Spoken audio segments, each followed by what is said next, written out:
You! What are you doing here? No?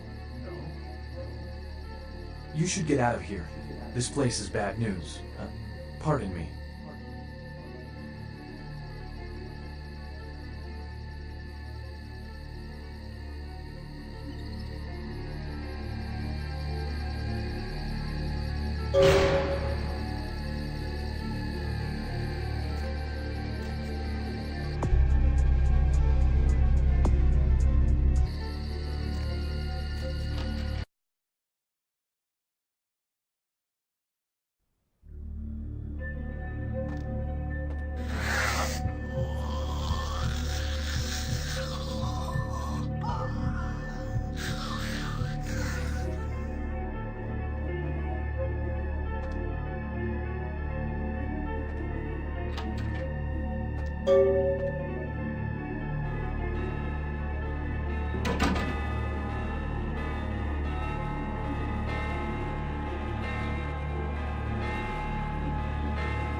It is quite peculiar, the happenings I've been made to witness for my supernatural longevity. I'm thinking of one unfortunate phenomenon in particular, of unique interest to my station, both as a professional and as a sufferer of this vampiric condition.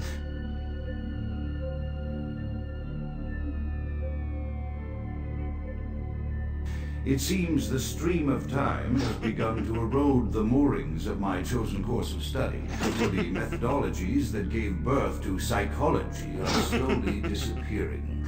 I find myself in an era that overlooks the physical component of psychological pathology time and again in favor of the sophistic practices of Freud.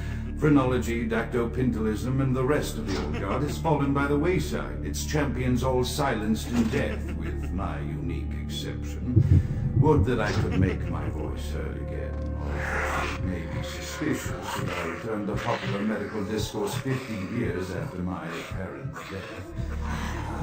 No, better that I continue my studies into the psychoses in secret. One day, may I hold up my own cure as validation of the methods. I am confident no cure for my condition, or that of my beloved wife, lies within our figurative minds, waiting to be unlocked by the correct combination of memories recovered from our childhoods. And I'm most certain it has nothing to do with the relationship between myself, my parents, and my genitals. Sorry, Sigmund, but I choose to stay my course. In time, too, may your star fade and disappear.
Often I reflect with great regret on the missed opportunity that was my infector.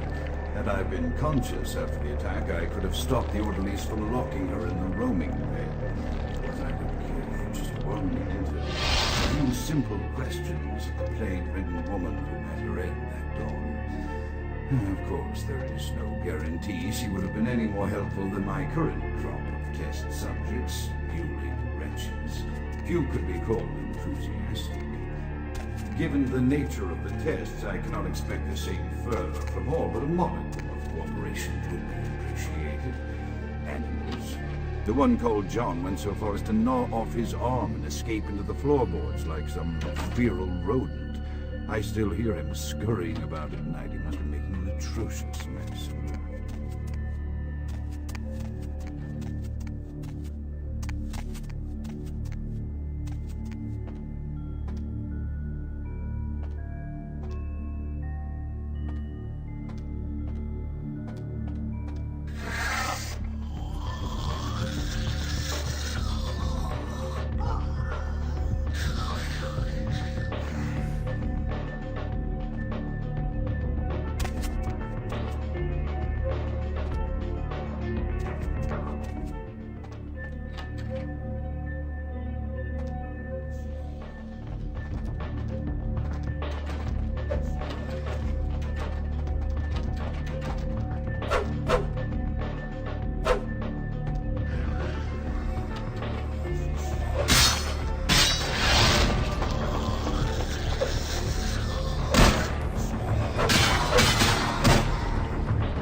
After decades of solitary study into this affliction, I have learned that it is by no means mine alone. Indeed, the city is home to an entire society of similarly afflicted individuals with whom I've only recently made contact.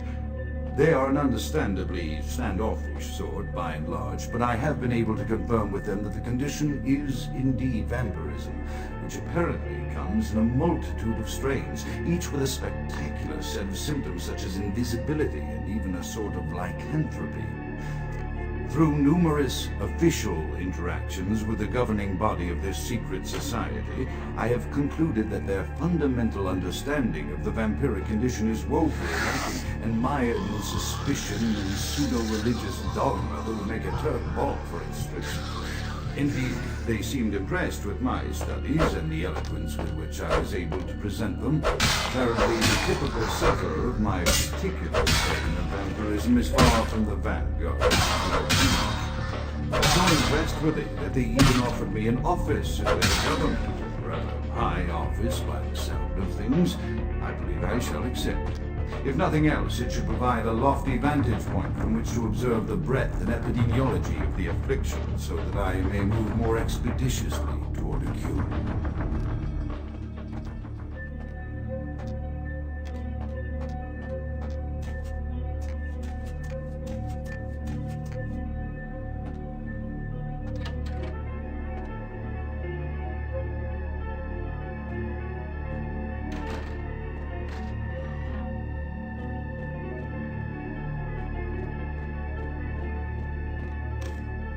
I have accepted the role of primogen for Clan Malkavian, the dreadfully winsome label applied to the particular strain of vampirism I suffer, so named for some supposed vampire father figure of old.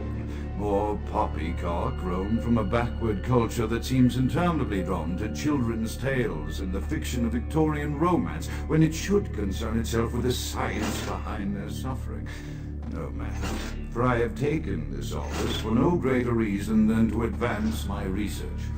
I must make mention, however, that even among my would-be peers in this governing body of vampires, the level of paranoia and superstition is frightening. Their intelligence is not the question, oh indeed. As they courted me for this appointment, I had to suspect that their overtures were hand-telling what must be my obvious infatuation with music. The devil doesn't have such honeycomb members. Even so, I could not help but notice the dressing of language these vampire leaders chose in their silent song. Whether it is born of habit, from addressing their unwashed, ill-educated subjects, or from their own deep-seated beliefs, their linguistic fluencies belie a faith in superstition over the providence of empirical reason that must be all pervasive theme in this society of darkest night. That is all now I'm doing.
The voices have increased in frequency and direction of late. They have begun to stay with me long after conversation has ceased and are serving as quite a distraction. I fear others are beginning to notice my preoccupation at the vampire gatherings. I am thinking again of the particular vampire of whom I spoke previously, who I dare not name for my growing fear. If the voices are to be believed, then my caution is warranted, for they speak of his blackest crimes, both past and future. More than once, I have seen the suspicion in his eyes and heard the distrust in his voice when speaking with me. The fear must register on my face, as it is all I can do in these moments to keep from crying out in chorus with the voices.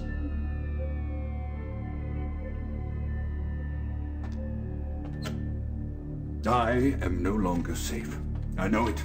The voices have proven themselves authentic, and I have withdrawn from the Vampire Society entirely. My absence will no doubt draw attention. Confusion around the wrath in his eyes and my vampire peers, especially not around him. The voices compelled me to make what I fear is a Faustian bargain, but I had to, for their demands are constant and merciless. I have secluded myself within the mansion. I know he will strike out at me. He will go to any length to achieve his ambitions, and he knows that I know.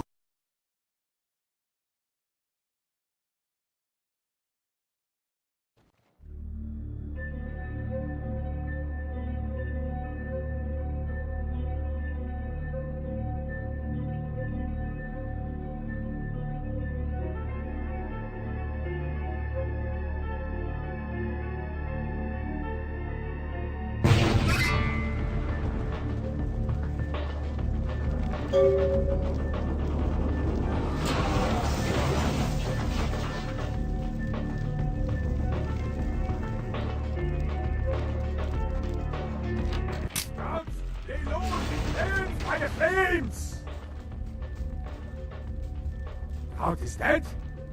Pity it could not be by my hand. No matter. Soon your self-made kings and false prophets and all who bear the mark of the beast will be washed from the earth for the coming of the Lord. As you burn, tell them it was Grünfeldbach who sent your damned soul to that lake of fire. All agents of Satan shall return to whence they came. Let this righteous display serve as a promise to all who serve the archfiend Lacroix. I'm coming for you, Lacroix. I swore of the Lord, I will cleanse your black soul.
evening there.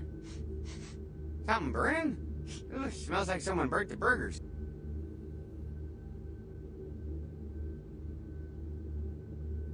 Sure, I'll open her up for you. Jeez, I could go for one of them double-spaced burgers with the onions, and cheese, bacon, and guacamole.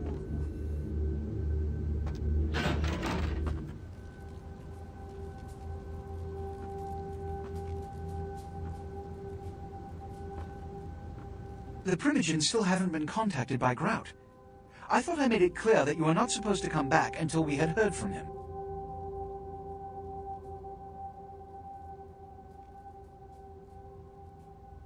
Grout's dead? What?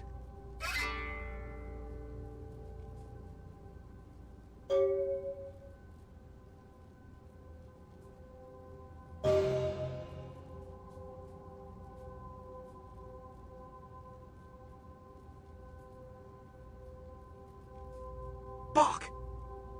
Every time I think he's lost the scent. So, Bach killed Grout to draw me out.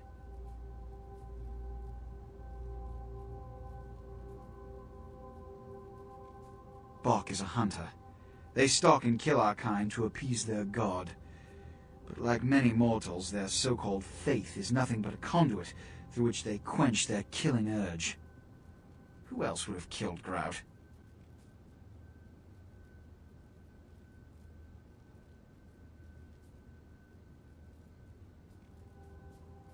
Let you finish. With whom do you presume you're speaking? Look at me. Are you sure it was Nines Rodriguez? Because if it was, the consequences... Do you know where this might lead? Do you really have any idea?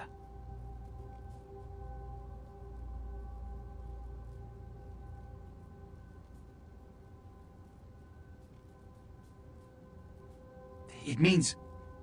Under most circumstances, I would call a blood hunt on the murderer immediately. However, the anarchs of this city may interpret such an action to be a declaration of war. I do not want a war with them. This decision will take some time. I need to confer with the Primogen on this. In the meantime, I've come to a decision on the Ankaran sarcophagus, and I believe that for the safety of the inhabitants of this city, we need to place the sarcophagus under Camarilla protection until its contents can be confirmed.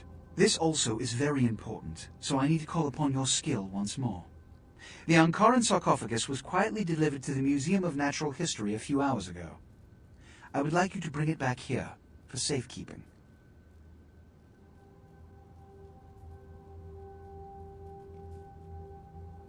Let me finish. The manifest from the Dane shows there was a small box from the same dig on board, but it was listed as missing. Keep an eye open for it. It may have been overlooked. It's crucial we get the sarcophagus in our possession within the next few hours.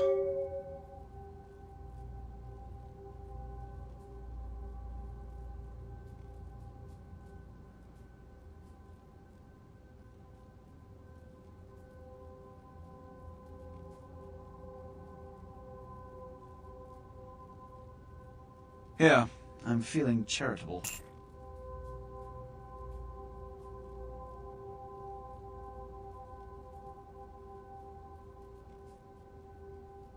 Here are the keys to the front door of the museum.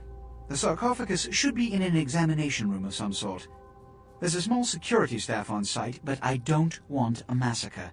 Mortals are just as easy to deceive as they are to kill.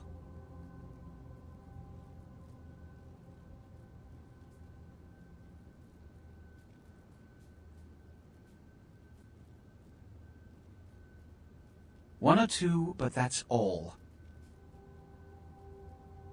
My history with that family dates back to Bach's grandfather, who pursued me into Africa, where I killed him. Bach's father tracked me to London to meet his death. And now Bach and the Society of Leopold have followed me across America. They never learn.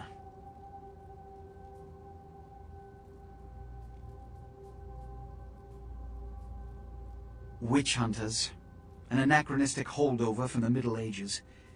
They are inquisitors, whose fanaticism has convinced them that their triumph over the supernatural will save mankind and secure them a cushy spot in heaven. A blood hunt is a death sentence. When one commits a high crime against our society, a blood hunt may be called. It is then the responsibility of the city's kindred to bring the offender final death.